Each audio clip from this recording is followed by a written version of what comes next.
my first memory of Draw It was hearing all this chatter in the office about this new innovative game that's like coming through the pipelines and looking really good. I hadn't really seen anything like that before, especially in the hyper-casual space.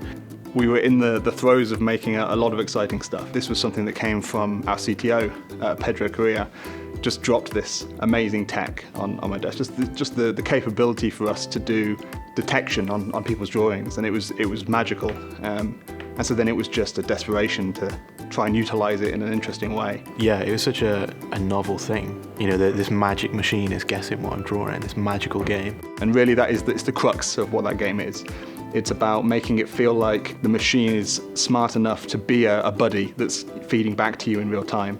We initially tested a completely different game. So this game was about creating artwork for an art gallery, selling it to customers who came in asking for you to draw an apple, draw a cat, draw a dog. That version didn't quite hit the numbers, didn't quite resonate with the people that were playing the game. Which shook us, because we were so sure about this core concept, about the technology driven by it. Everyone who got their hands on this just had this huzzah moment playing it of, this is something special. But then still excited by that tech, our head of tools and tech at the time, Stuart Perry, he's the one that came forward and said, what you've built is great, but I think it could be simplified. Simon thought of like the opponent side of it, having you like fight and play against opponents, and she came up with making the words appear. So you're like, it says banana, and then you've got to draw the banana, and then with those two together, then it kind of Draw It became a thing.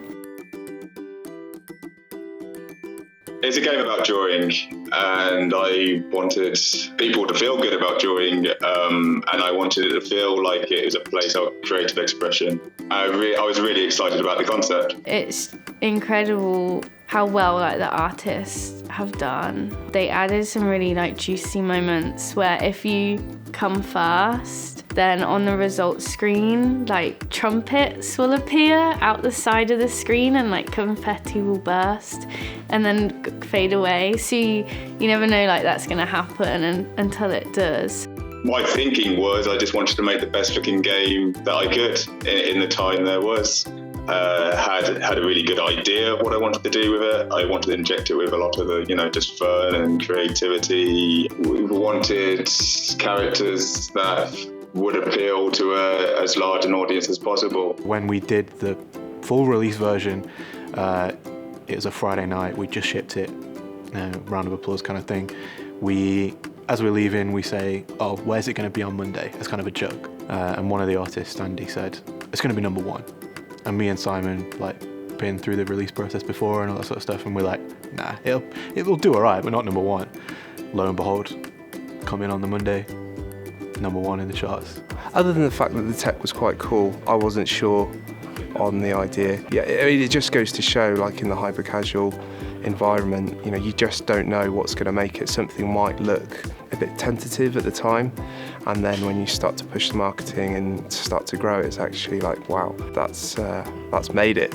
The biggest lesson we learned from making Draw It was absolutely that if you've got a strong foundation, then you don't have to go too far. You don't have to overthink the bells and whistles. If you can provide the user with something that makes them take a couple of inches back from their phone and say, oh wow, then that's it, that's the magic, that's the beauty. Don't hide that under a ton of features and fluff. Let that shine and really make that the crux of your game. What was really good at the time was we were actually on our plane to San Francisco, GDC, so it was #1 when we got to America, which was amazing, because then we could show people you like, oh, we're Kwalee. Have a look, we're #1. And it's always when you're launching games like this a mix of excitement but also abject terror. And the fact you're spending a lot of money, driving a lot of volume in installs. But Draw It, was completely different scale. That was the initial growth in the United States was massive. Like I said, 500,000 installs in one day was definitely indicative of the game having a really good start that would then go on to do really well across its lifetime. Everyone in the company just banding together and being this unit, like, and always working together, sharing ideas, like no matter what position you were in. It's so great to see that. And then when it became number one, it was just this whole shared excitement throughout the company. We constantly iterated on it and added onto it. You know, we put the initial game out and it's hot, it's number one, and it's like, right, what can we do now? What can we do in a 2-week period or a week period that'll add retention onto the game? It was really fun because I think it was like 345 words I had to work with. So say there was words like hat, makeup, lipstick. Players would collect coins and earn coins while playing, and then they could use those coins to buy a word pack. Draw It hitting 100 million installs is mental. It's insane. It's insane to think that 100 million, like that many people out there that love and appreciate the game just as much as we do. I can't comprehend the idea that something that one day didn't exist, the next day suddenly poof exists, is being enjoyed by so many people. It's unbelievable, and it's humbling for sure. I think a lot of the team motivation comes from seeing games be successful. So to have these hit games on the trot, one after the other, tens, spills, draw it, jetpack jump, it was just fantastic, and I think, you know, the whole studio was buzzing.